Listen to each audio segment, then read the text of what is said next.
¿Cómo está? Buenas noches. Iniciamos conclusiones con una noticia de última hora. Esta información de última hora sobre la masacre de Santa Anita en Tamaulipas, en la que fueron carbonizadas 19 personas después de haber sido ultimadas a balazos. La Fiscalía del Estado de Tamaulipas informó que en los hechos participaron, escuche usted con atención, al menos 12 elementos de la Policía Estatal. Sí, le repito, la Fiscalía del Estado de Tamaulipas informó que en los hechos participaron al menos 12 elementos de la Policía Estatal, por lo que se solicitó y se obtuvo orden de aprehensión en su contra por los delitos de homicidio calificado, abuso de autoridad en desempeño de funciones administrativas y falsedad en informes dados a una autoridad, por supuesto. Las órdenes de aprehensión ya fueron ejecutadas y en las próximas horas estos 12 policías estatales serán puestos a disposición de la autoridad judicial. Entre las diversas líneas de investigación cobra relevancia la posible participación de grupos criminales que operan en la región por el control de la misma y por ende por el tráfico de migrantes. La Fiscalía también informó que el día de los hechos participaron más vehículos en los que presuntamente se transportaban migrantes tanto de Guatemala como de El Salvador. Esto con la intención de llegar a Estados Unidos, y uno de los cuales se encontraban sujetos armados que daban protección de seguridad. Los trabajos realizados por el Ministerio Público y los peritos han permitido establecer que entre las víctimas efectivamente se encuentran personas de nacionalidad guatemalteca en condición de migrantes, cuyos cuerpos siguen siendo analizados por el equipo de especialidades forenses que se apoya en personal de la Comisión Nacional de Búsquedas del Gobierno Federal. Hasta ahora se han identificado a 4 víctimas. Dos de las víctimas serían migrantes guatemaltecos y otros 2 hombres de nacionalidad mexicana. Uno de los cadáveres corresponde a un mexicano identificado como Jesús M. y fue la misma persona que el 9 de diciembre reclamó una camioneta Toyota en el estado de Nuevo León, que estaba en el sitio donde se rescataron a 66 extranjeros por parte de la policía de Nuevo León. El segundo de los identificados es Daniel N., también de nacionalidad mexicana, quien, de acuerdo a la Fiscalía, se dedicaba al tráfico de migrantes. En los próximos días se pudiera dar a conocer la identidad del resto de las 15 víctimas. Así que importantes y gravísimo desarrollo, importante información y gravísimo desarrollo en este caso de la masacre de Santa Anita. La participación de 12 policías estatales, de acuerdo a la Fiscalía. Cualquier información se la actualizo aquí en Conclusiones. Iniciamos entonces el programa.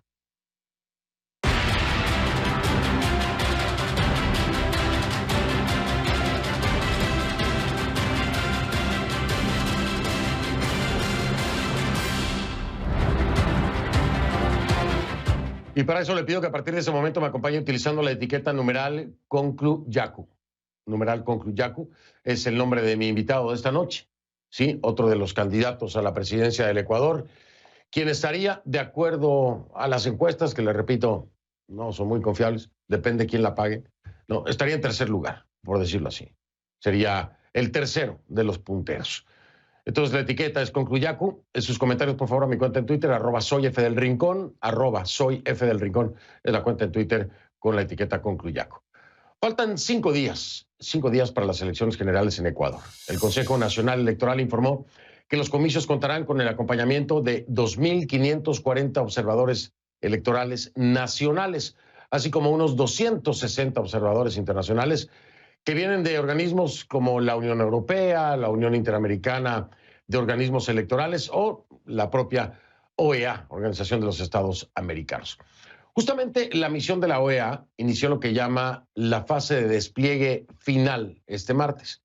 Al equipo que ya estaba en el terreno desde mediados de enero se van a sumar de forma escalonada la jefa de la misión, que es la ex vicepresidenta de Panamá, Isabel de Saint-Malo, así como una veintena de expertos de 13 nacionalidades, quienes se reunirán con las autoridades electorales ecuatorianas, funcionarios del gobierno y representantes de las fuerzas políticas, además de actores de la sociedad civil. Es responsabilidad de todos los observadores vigilar el proceso de votación, también el conteo y la consolidación de los resultados. La mayoría de estos ya ha empezado a llegar al país, pero entre ellos también no podían faltar las figuras polémicas. ¿Quiénes son? Bueno, para eso voy a preguntarle directamente a nuestra Ana María Cañizares, que está en vivo desde Quito. Ana María, buenas noches. Siguen los preparativos, pero también Ana María, siguen las polémicas, ¿no? ¿Cómo estás? Hola, ¿qué tal, Fernando? Buenas noches. Así es, siguen llegando los observadores internacionales, pero también hay una polémica que se generó el día de hoy por parte de dos de ellos, precisamente los españoles Manu Pineda, eurodiputado, y Juan Carlos Monedero, cercano al movimiento Podemos en España. El consejero del Consejo Nacional Electoral, Enrique Pita, ha pedido la revocatoria de sus acreditaciones como observadores internacionales del proceso electoral en el Ecuador, pues ambos en sus cuentas oficiales de Twitter han hecho comentarios haciéndose eco de lo que alguna de las campañas venía diciendo en los últimos días, precisamente la campaña correísta, de que se podrían suspender las elecciones en el Ecuador, de que hay una campaña sucia por debajo, de que incluso había amenazas de destitución a los miembros del Consejo Nacional Electoral si no cumplían con esta supuesta disposición o supuesta orden de suspender las elecciones en el Ecuador. Sin embargo, todavía no hay una respuesta sobre lo que podría pasar con estos dos observadores internacionales en el Ecuador, que llegan al Ecuador con comentarios, haciéndose eco, incluso retuiteando y dando likes, dijo el consejero Pita, a estas publicaciones de políticos que han encendido los ánimos en estos últimos días de campaña. Pero, Fernando, es importante también comenzar a hablar de las razones por las que en los últimos días hemos venido hablando de esta cantidad de binomios a la presidencia que se han presentado para esta elección en Ecuador, que no tiene precedentes. ¿Por qué el Ecuador ha llegado a este punto? 16 binomios en un momento de muchísima fractura política, pero también que pone en el debate la posibilidad de que no existan realmente liderazgos fuertes en el Ecuador, como nos lo han dicho analistas. Así que te invito a ver el siguiente reporte que hemos preparado para explicarle un poco a la gente por qué Ecuador llega a este punto de presentar tantos binomios presidenciales en esta contienda. Esta es la papeleta electoral con las fotografías de los 16 binomios presidenciales que quieren llegar al Palacio de Carondelet en un momento decisivo para el Ecuador. La papeleta más abultada en una elección presidencial, pues de acuerdo con los registros del Consejo Nacional Electoral, no se habían presentado antes tantos binomios desde el retorno a la democracia. Esta proliferación de candidaturas respondería a la incapacidad de las fuerzas políticas de llegar a acuerdos, según el expresidente del Tribunal Supremo Electoral, Carlos Aguinaga. Hay la máxima política de Maquiavelo: divide y vencerás. Y además la clase política no ha tenido la racionalidad de buscar alianzas, de buscar conjuntos de unidades para poder tener un mayor chance en los procesos electorales. O sea, aquí el egocentrismo y la vanidad política prevalece sobre los intereses generales de un país. Pese al número de candidaturas, diferentes encuestadoras proyectan a 2 de los 16 binomios encabezando la intención de voto en polos opuestos entre el conservadurismo de Guillermo Lasso y el denominado socialismo del siglo XXI de Andrés Arauz. Y entre ellos aparece Yacu Pérez desde el movimiento indígena. Un voto por todos aquellos que quieren oportunidades, por todos aquellos que quieren prosperar, aquellos que durante mucho tiempo hicieron del Estado un botín a repartir. No habrá más contemplación ni olvido. Una cosa es luchar contra la corrupción, otra cosa es la persecución política. Y a nosotros no nos motiva el odio, a nosotros nos motiva el amor al prójimo, el amor a la patria. Nosotros vamos a predicar con el ejemplo. Es necesario velar por nuestros hermanos migrantes que, arriesgando hasta su vida, se fueron y están en otros lugares. Y ustedes, hermanos migrantes, están sosteniendo la dolarización con sus remesas. Por lo tanto, hay que proteger sus derechos. Aguinaga cree que para un país de 17 millones de habitantes, las 16 candidaturas profundizan la crisis de los partidos y movimientos políticos en Ecuador, pues asegura que muchos de ellos se crean por intereses personalistas o para afectar a una candidatura que tiene posibilidades de ganar. Se crean partidos satélites, se crean partidos un por si acaso me vayan a quitar mi partido, yo utilizo este otro partido, se hacen pactos, ¿no es cierto?, justamente con aliados antiguos para tener esta participación. Sistemas electorales como el estadounidense, que promueve el bipartidismo, han entrado en la discusión en Ecuador durante años, sin encontrar hasta ahora un equilibrio de fuerzas para la participación política. Ha sido la costumbre estar rompiendo, dividiendo, destruyendo el país, destruyendo la democracia. Y no ha habido tampoco un liderazgo que unifique, que aglutine a todas las fuerzas de tal suerte de que sea mucho más fácil esta competición política. Los ciudadanos tendrán la última palabra al momento de votar este 7 de febrero, dentro de un abanico de candidatos que han tratado de convencer a 13 millones de electores. En caso de que ninguno de los candidatos gane con al menos el 40% de los votos válidos y una diferencia mayor a 10 puntos sobre el segundo, habrá segunda vuelta este 11 de abril.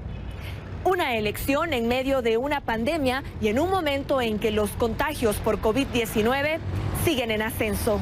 Para CNN, Ana María Cañizares, Quito.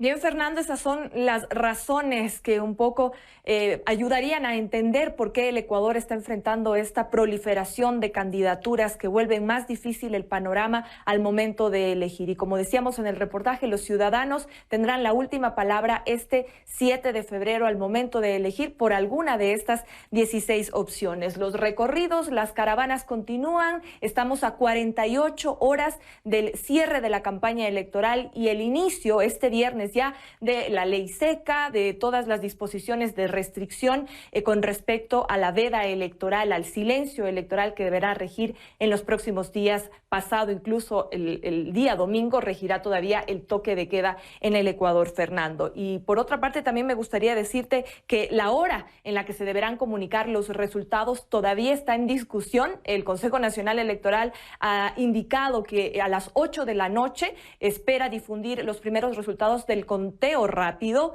y el escrutinio oficial tardará todavía un buen tiempo ese día y quizás la semana siguiente para poder tener los resultados más sólidos con respecto al escrutinio oficial. Pero habrá que ver si se cumple esas 8 de la noche para la difusión de resultados de conteo rápido o habrá que esperar algunas horas más como ha ocurrido en las últimas elecciones, Fernando. Pues sí, Ana María, y esto es muy importante porque se puede arrojar la sombra de la duda y empieza a haber una estira y afloja que no le cae nada bien a los ecuatorianos ni a las ecuatorianas, ni a la elección per se, ni tampoco al CNE. Es decir, hay una gran responsabilidad y hay que entenderlo así, y así lo deberían de entender las autoridades electorales. En este tema tiene que haber transparencia, lo que se cumple se promete, porque de no ser así empiezan a surgir muchas dudas. Esto es repetitivo en las elecciones en Latinoamérica. Ojalá en esta ocasión se hagan las cosas al pie de la letra, porque además está cerrado entre el primero y el segundo lugar, entre Arauz y Lasso, y bueno, ahí las cosas se pueden complicar. Ana María, gracias, te mando un fuerte abrazo, seguimos con nuestra cobertura y estaremos el fin de semana, por supuesto, hasta morir casi, así que no te me canses mucho, ¿ok? Hasta pronto, Fernando. Gracias. A ti, gracias, Ana María Cañizares, desde Quito, allá en Ecuador. No es fácil escoger entre tantas opciones. Pareciera muchas veces, yo se lo digo honestamente, pareciera una broma de mal gusto, ¿no? 16 opciones. 16 opciones. No hay 16 visiones de país, como lo hablaba ayer con el candidato que creo, Guillermo Lasso. No hay 16 opciones diferentes de país, ¿no? Es ridículo, ¿no? Según una reciente encuesta de Cedatos, al 25 de enero, más del 52% de los ecuatorianos ya había elegido por quién votar para presidente. Pero mire usted, un 47,9% se mostraba indeciso. Imagínese usted el margen, es casi la mitad del padrón o de los ecuatorianos y ecuatorianas que pueden ejercer su voto, que no saben todavía por quién. 16 opciones y todavía no saben. Imagínese usted.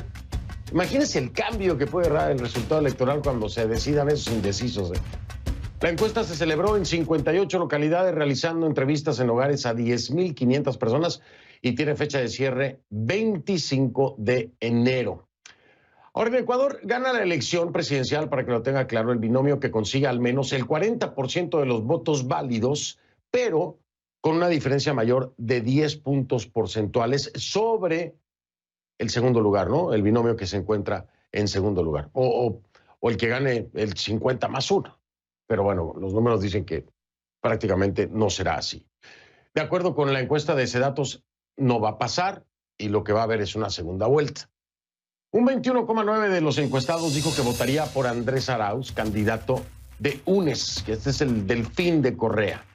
Mientras que un 21,2% señaló que votaría por Guillermo Lasso. Fíjese usted ahí, de acuerdo a Sedatos, ¿no? Estamos hablando de 0,7 de diferencia nada más entre uno y el otro. Con esa cantidad de indecisos, bueno. Así que queda el tercer lugar. ¿Quién es? Yacu Pérez, candidato del movimiento Pachacutic, con una intención de voto del 14,5%. Ahí la diferencia es más marcada, más difícil que pueda alcanzar el volumen necesario para rebasar a un Lasso o alcanzar a un Arauz, ¿no?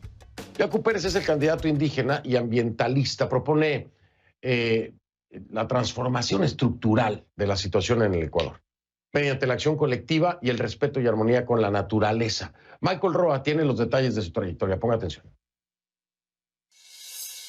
Les invito a escribir la nueva historia en donde vamos a castigar a la corrupción y vamos a respirar honestidad en el Ecuador. Un fuerte abrazo. Yacu Pérez es abogado.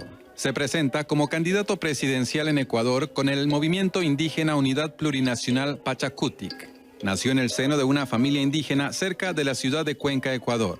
Es un defensor de derechos de los pueblos indígenas y el medio ambiente. Su lucha por defender el agua lo llevó a la cárcel varias veces y a cambiar su nombre de Carlos a Yacu, que significa agua en dialecto quichua. También ha trabajado como profesor universitario. Yacu Pérez fue elegido prefecto de la provincia de Azuay, cargo que ocupó entre 2019 y 2020. Actualmente preside la Coordinadora Andina de Organizaciones Indígenas CAO. Es padre de 2 niñas que perdieron a su madre en 2012. Un pueblo bien alimentado es un pueblo que tiene ganas de trabajar. Y a eso hay que agregar educación. Un pueblo educado es un pueblo libre. En agosto de 2018, la Comisión Interamericana de Derechos Humanos emitió un fallo a su favor solicitando al gobierno de Ecuador adoptar las medidas de protección necesarias para garantizar su integridad. Yacu Pérez argumentó ante la comisión que enfrentaba una situación de riesgo como consecuencia de sus labores como defensor de derechos de los pueblos indígenas y el medio ambiente. Esta cosa fue una suerte de epifanía del fascismo, pensamiento único. A la prensa lo amordazaron, muchos medios cerraron, 850 criminalizados por la protesta social. Yo fui 4 veces encarcelado, juicios por doquier. Michael Roa, CNN, Atlanta.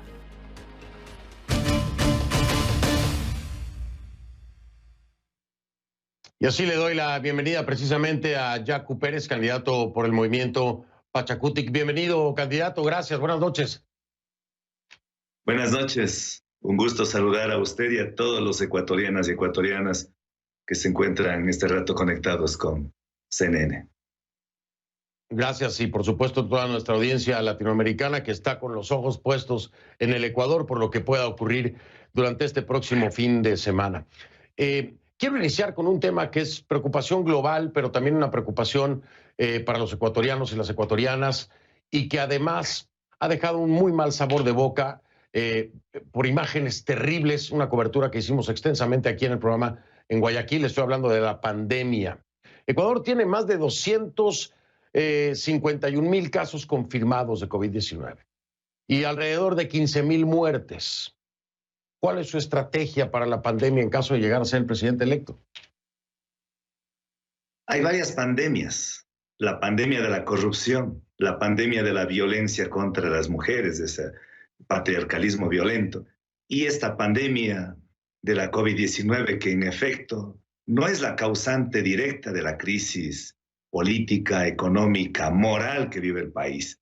Es apenas una más que lleva a profundizar o que devela la situación en la que nos encontramos en el país. Nuestra estrategia es no escatimar recurso alguno para adquirir las vacunas a fin de acuerdo a las recomendaciones de la comunidad científica de vacunar al menos el 60% de la población ecuatoriana y de esta manera generar inmunización colectiva y con ello, primero, salvar vidas, prever de sus enfermedades, del contagio, y por ende también con eso, con más tranquilidad, ir a trabajar, reactivar el aparato productivo, el crecimiento económico, que tanta falta nos hace los ecuatorianos. Por supuesto, y estoy de acuerdo con usted en que no es la única pandemia, ¿no? El tema de la corrupción es algo que es parte de su campaña, la lucha contra la corrupción, y que ya hablaremos de eso más adelante. Pero sí suena muy bien lo que me está diciendo. Pero ¿a quién le va a comprar las vacunas? ¿De dónde van a salir los recursos en un Ecuador que está prácticamente en la quiebra? Es decir, está completamente endeudado, no hay recursos para muchas otras cosas. ¿De dónde? ¿De dónde va a sacar los recursos? ¿A quién se va a acercar para comprar la vacuna? ¿Cómo pensaría hacerlo desde el punto de vista económico? En efecto, la herencia que nos van a dejar estos 14 años de, no diría de gobierno, sino de desgobierno, es una economía en bancarrota, es una economía de guerra. Es solamente en los 10 años que se nos vendió la idea de la década ganada, en realidad fue la década del saqueo, 70.000 millones de dólares se fue en dispendio, en corrupción, en despilfarro. Imagínense, llegaron a costar 1 kilómetro de carretera, 19 millones de dólares. Incluso hay una refinería del Pacífico que se inauguró con bombos y platillos. Se le invitó al comandante Chávez con el otro comandante Correa en el Ecuador. Colocaron la primera piedra, 1.500 millones de dólares, hizo humo. Ahora ni esa primera piedra, hasta eso se llevaron. Entonces, con semejante antecedente, pues claro, es difícil. Yo no voy a crear ilusiones, decir que vamos a tener una bonanza y vamos a escoger la mejor vacuna. Nosotros sí vamos a tratar de garantizar de que primero, con transparencia, adquirir la vacuna, es decir, sin negociados. También en este gobierno se dieron negociados de hasta el 9.000% en adquisición de medicamentos. Eso nos eriza la piel, nos indigna a los ecuatorianos. Entonces, primero, transparencia en adquisición. Segundo, hay que buscar las ofertas que nos está dando la Sputnik de Rusia, la Sphinter de Estados Unidos, hay las otras de Inglaterra, de la Universidad de Oxford. Hay que buscar las mejores ofertas y ojalá salgan nuevas farmacéuticas, otras que están haciendo investigaciones, y ojalá, garantizando la calidad, tengan un precio menor y ojalá posibilitar tener eso. Y para iniciar la vacuna tenemos que hacer una minga. El término minga es una institución milenaria de los pueblos originarios en donde se unen todos, no se excluye a nadie, se une a todos, y en este caso tendríamos que hacerlo el Estado con su rectoría liderando, pero hay que invitarles a los gobiernos locales, hay que invitar a la academia, hay que invitar a los colegios profesionales, porque para luchar contra la pandemia de la COVID-19 tenemos que invitar desde los ingenieros sanitarios, pasando por los psicólogos, hasta el epidemiólogo, es decir, una minga de todos los actores capaz de combatir para eliminar esa pandemia. Sí. Déjeme, lo he dejado de escuchar por un momento, no sé si soy yo o es la señal. Yo le escucho este rato. Sí, ya lo escuché, sí. Parece que fue un problema de comunicación con mi productor. A veces se bloquea su audio. Voy a hacer una pausa, doctor Pérez, si me permite. Hay algo que ha dicho usted que quisiera nos explicara. Calificó que el manejo que ha tenido Moreno, el actual presidente, contra la pandemia del coronavirus es absolutamente cuestionable. Y yo no difiero de lo que usted dice, pero sí me gustaría que fuera más puntual. ¿Por qué particularmente es cuestionable el manejo que le ha dado Moreno a la pandemia?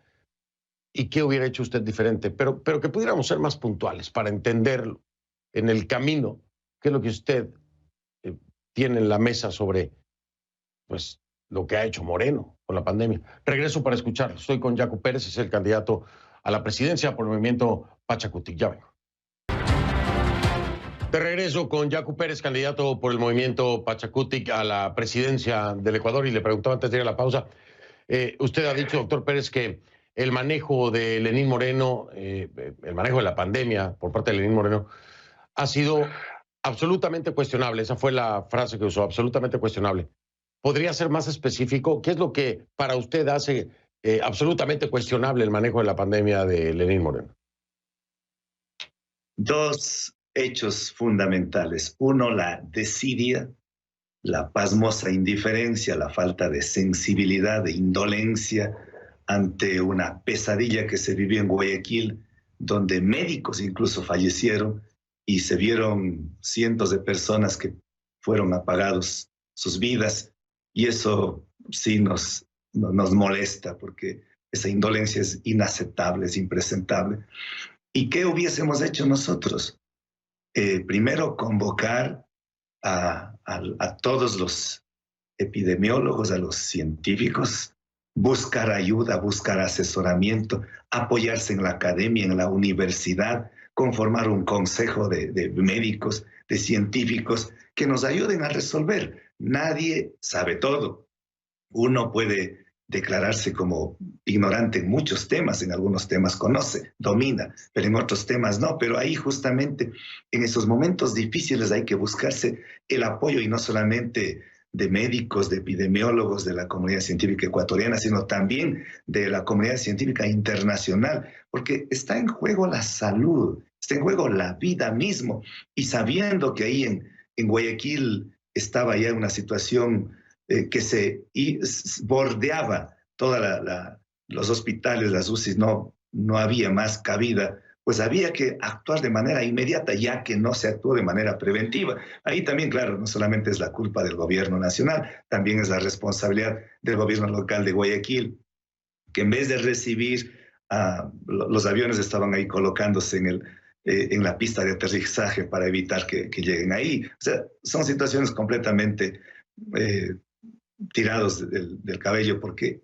el momento es más bien de la unidad ante una emergencia sanitaria. Es el momento de dejar las ideologías aparte y tratar de atacar esa problemática que era de una situación no de urgencia, sino de emergencia sanitaria, y creo que eso debe dejarnos una lección para no que se vuelva a repetir. Y ya lo creo que no se debe de repetir lo que ocurrió en Guayaquil, desgraciadamente.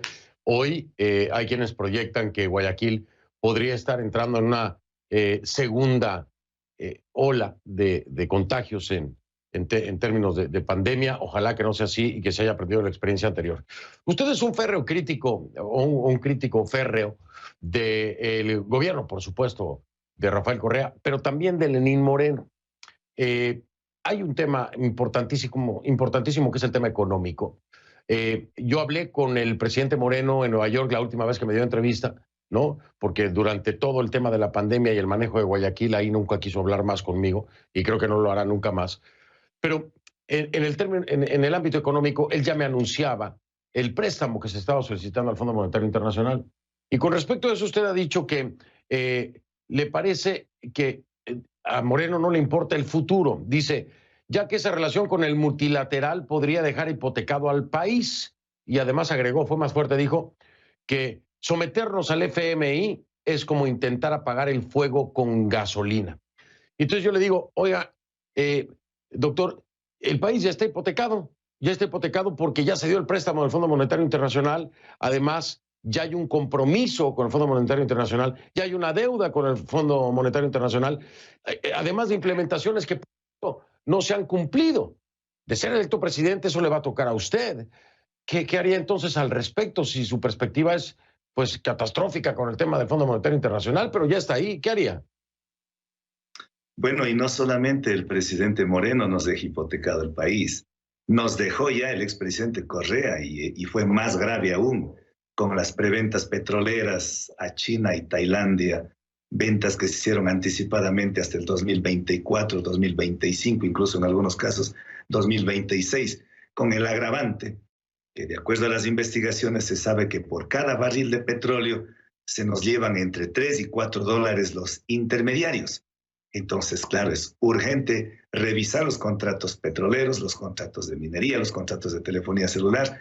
Y en el caso concreto a su pregunta, con el FMI, yo soy crítico al FMI no per se, sino porque hemos visto que ha fracasado en esa implementación en algunos países, como en el mismo Portugal, en donde las recetas del FMI fueron unas recetas que a la postre permitió o posibilitó un despido masivo de empleados, de trabajadores del sector público, la venta, la privatización de su patrimonio y muchos otros efectos que le lleva a la postre a hundir más su economía, a complicar más la situación de los más pobres. En las crisis, los que más dicen que la cuerda se rompe por el lado más débil, y eso es lo que pasa. Entonces, en el presente caso, si nosotros acogemos las recomendaciones del FMI, van a vender el sistema eléctrico, es decir, Hidropaute, y al vender, o la sopladora para ser más concreto, significa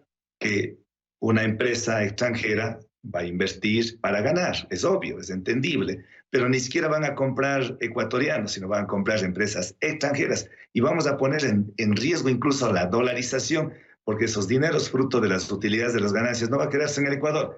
Los dólares van a salir del país, y nosotros para sostener la dolarización más bien tenemos que tener más dólares en el país. Pretenden achicar el tamaño del Estado. Eso significa despidos masivos de empleados públicos, de trabajadores. Plantean adicional. Pero oiga, perdón doctor, lo voy a interrumpir porque voy a la pausa, pero eso también lo quiere hacer usted. Usted también quiere reducir el aparato del Estado. O sea, hay cosas que el Fondo Monetario Internacional está no proponiendo. Fueron parte de las condiciones que se le dio para el Fondo Monetario Internacional hacer el préstamo, que van de la mano con usted. El reducir, por ejemplo, el tamaño del aparato del Estado, austeridad también, son dos cosas que quiere el Fondo Monetario Internacional y que quiere usted. Déjeme hacer pausa para que me explique, porque ahí parece que hay un punto de encuentro. Entonces, no es tan dispar lo que plantea. Déjeme regresar de la pausa y me explica por qué entonces ahí se parecen las propuestas, ¿no? Regreso. Es Yacu Pérez, el candidato por el movimiento Pachacutic, candidato de Ecuador, por supuesto, a la presidencia. Ya vengo. Esto que está viendo son imágenes en vivo desde el Capitolio, donde se está rindiendo homenaje póstumo a Brian Sicknick, el policía del Capitolio que murió tras el asalto al Congreso de Estados Unidos el 6 de enero. El presidente Joe Biden acudió esta noche al Capitolio para rendir tributo a este agente.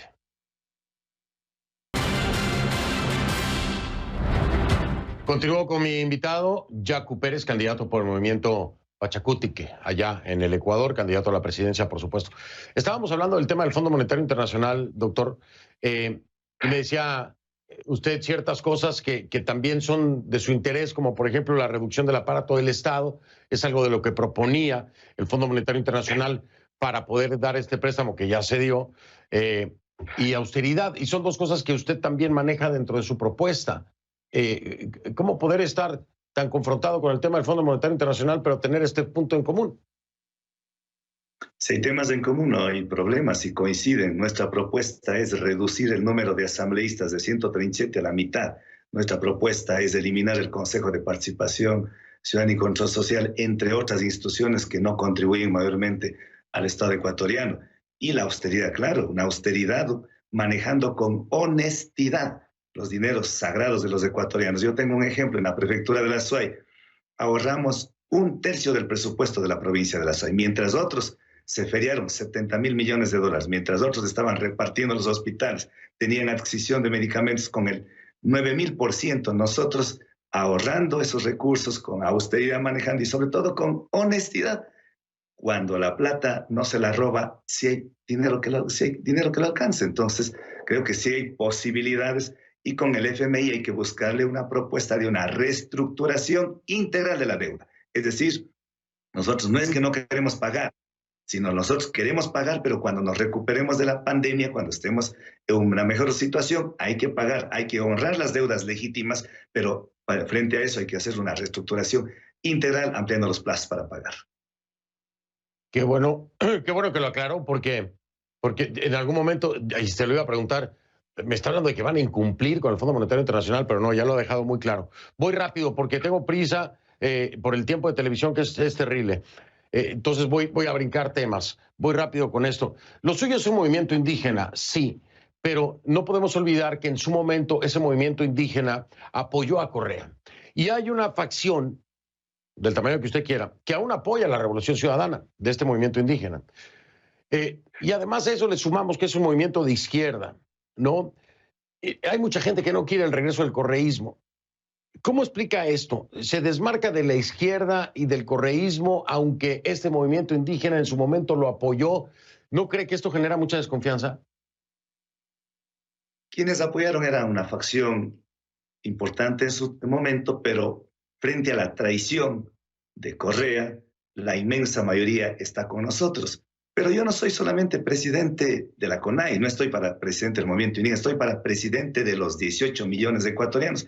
Por eso es que tenemos un apoyo enorme, gigante, no solamente del movimiento indígena, sino de todos los sectores sociales organizados y de la ciudadanía en general. Por eso es que estamos seguros que estamos, no como nos ubican. Yo no tengo la chequera para pagar a las encuestadoras para que me ubiquen en los primeros lugares.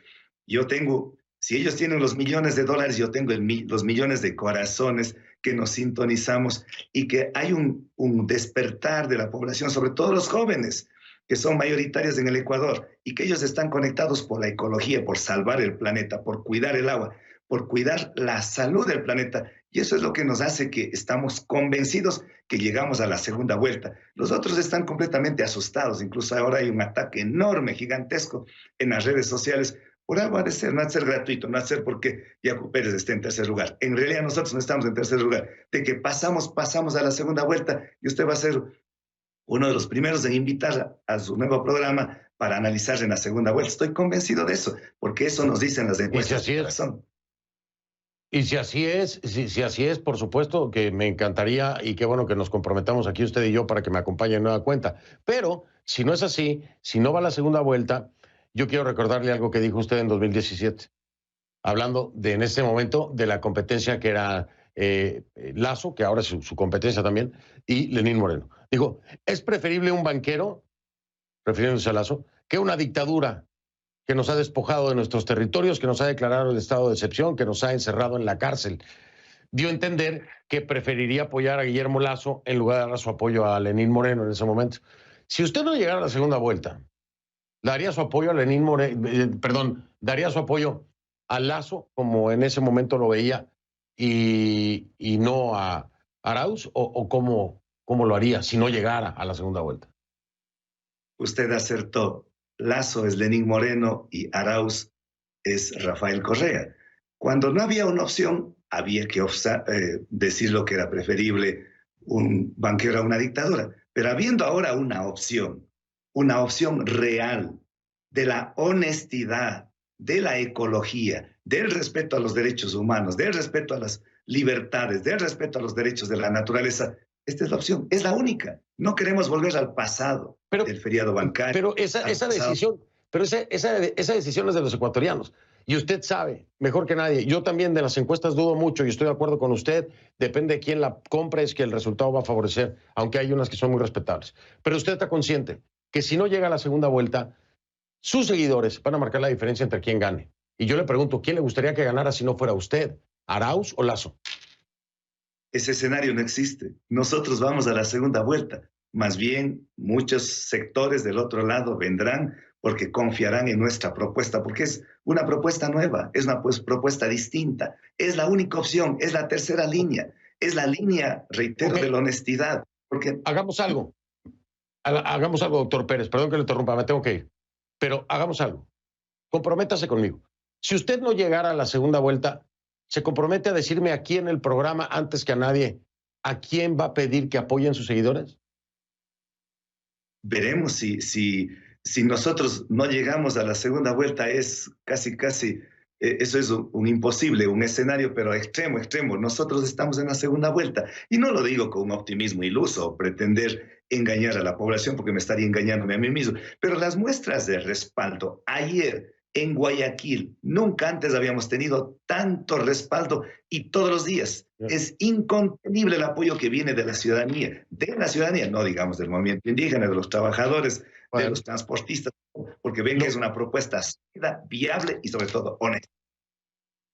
Lo veremos. Yo le agradezco mucho. De todas formas, tenemos pendiente una segunda entrevista, sea cual sea el resultado. Me va a dar mucho gusto recibirlo de nueva cuenta y le agradezco que hoy me haya aceptado la entrevista. Le deseo la mejor de las suertes. Lo veo y lo escucho pronto. Gracias. Un abrazo. Hasta pronto. Igualmente. Un abrazo. Buenas noches. Yacu Pérez, candidato por el movimiento Pachacutic, candidato a la presidencia allá en Ecuador. Una pausa y vengo. Hago otra vez una breve pausa y regreso. En redes sociales, F del Rincón, esa es mi cuenta en Instagram, F del Rincón en Instagram, ahí los veo. Soy Fernando del Rincón, gracias por acompañarme, como siempre le digo, si no lo vio en conclusiones, no lo vio. Si usted me lo permite, nos vemos mañana y por supuesto continuaremos con nuestra cobertura sobre las elecciones de este próximo domingo en Ecuador. Gracias, buenas noches.